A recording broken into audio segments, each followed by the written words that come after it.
Overfitting versus underfitting. Welcome to this session on two fundamental concepts in machine learning, overfitting and underfitting. These concepts determine whether a model simply looks good on paper or truly performs well in the real world. Overfitting happens when a model learns too much, not only the patterns, but also the noise in the training data. Underfitting is the opposite problem. The model learns too little and fails to capture the important patterns. The goal is balance, a model that generalizes well to unseen data. Overfitting explained. When a model is too complex, it memorizes the training data. This often results in very high training accuracy, but poor performance on new data.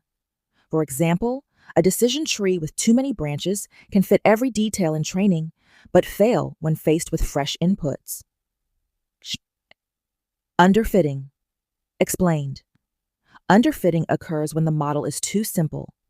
It cannot capture the underlying relationships in the data, so both training and test accuracy remain low. An example would be trying to fit a straight line to data that actually follows a curve. Here's the difference.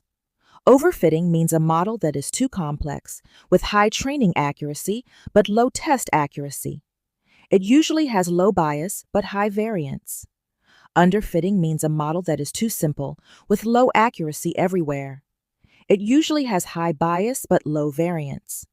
The right approach is finding the balance in between. If you plot the errors, overfitting looks like this. Training error keeps dropping, but validation error eventually increases. In underfitting, both training and validation errors stay high because the model never learns enough. Overfitting happens when a model has too many parameters, when it's trained too long on limited data, or when there is no regularization. Underfitting happens when the model is too weak, trained for too short a time, or when it doesn't have enough features to learn from. The solutions are quite different. To reduce overfitting, simplify the model, add regularization, collect more data, or use techniques like early stopping. To reduce underfitting, increase the model's complexity, reduce regularization, add more features, or train it longer. Think of it like students. An overfitting student memorizes the textbook word for word, but struggles with practical questions. An underfitting student barely studies and fails everywhere.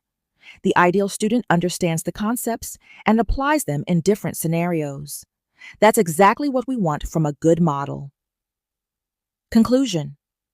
To conclude, overfitting means too much learning, underfitting means too little learning, and the best machine learning model strikes a balance, learning enough to generalize well on new data.